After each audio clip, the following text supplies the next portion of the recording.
Today's physical therapy education. Today's video is about nerve pain. We all have had this sometime in our life. So if you've ever hit the funny bone, then you know you get this zinger down from your elbow down to your hand. Then that pain goes away, and then you maybe have a little bit of pain in your elbow. This is a really good example of peripheralization.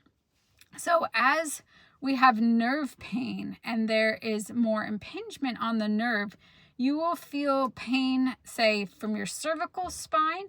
It controls your arms. So you'll feel that all the way down to your hand if your nerve is very impinged. For your low back, the same thing as your legs. You'll feel the pain in your foot. And if it's really impinged, then you lose your motor ability, which would be your ability to move your hand or foot in a certain direction. And we really want to avoid that.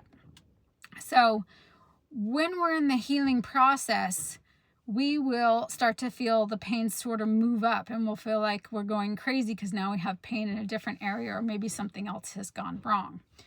But when we are healing from nerve pain, we will have sort of like a bruise. So the impact is at cervical spine or lumbar spine. I'm going just into spine right now.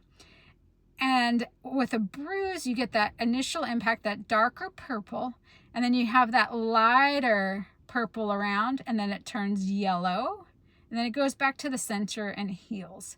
So the outer is the feet, the hands. So as you start to go back up and into maybe a little cervical pain or a little back pain, this is normal. And this is where you want to go, and then eventually get rid of the neck and cervical pain. So nerve pain is kind of tricky, and it's called peripheralization when it goes down the arm, down the leg, anything away from the spine itself. So here's your little education on nerve pain. PT can help you with this. Most people will recover from any kind of nerve impingement with some time, patience, and working with your body. If you do lose motor control, then you definitely need to go to the hospital or see a surgeon.